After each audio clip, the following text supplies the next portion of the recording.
شركة المهندس منسي للصناعات الهندسية والتعبئة والتغليف الحديث ام2باك. معكم إبراهيم عبد الرحمن من فرع حدائق القبة. تعتبر شركة المهندس منسي أحد مؤسسي صناعة التعبئة والتغليف في العالم العربي وفي جمهورية مصر العربية. بتقدم لكم النهاردة ماكينة تعبئة سوائل عادية موديل 503 ام2باك. الماكينة بتعبي أكياس اللوليتا، بتقدر تعبي من 5 مللي لغاية 200 مللي. مقدمة لكم من شركة المهندس منسي للصناعات الهندسية والتعبئة والتغليف الحديث ام2باك. كهرباء الماكينة 220 فولت الكهرباء العادية. جميع قطع غيارها وصيانتها متوفرة في شركة المهندس منسي للصناعات الهندسية والتعبئة والتغليف الحديث ام2باك.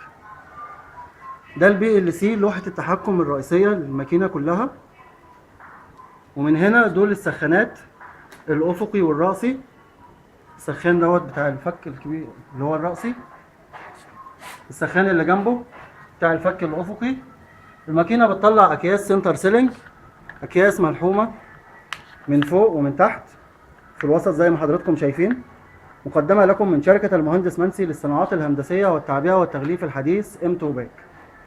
ده زرار تشغيل وإيقاف الماكينة، ومن هنا ده زرار الستارت والستوب بتاعه.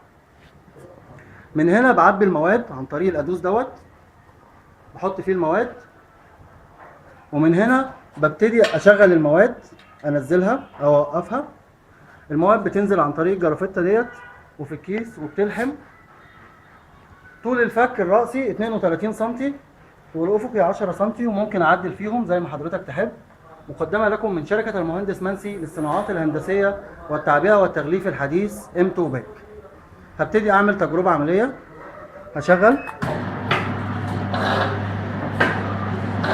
مقدمة لكم من شركة المهندس منسي للصناعات الهندسية والتعبئة والتغليف الحديث ام2باك.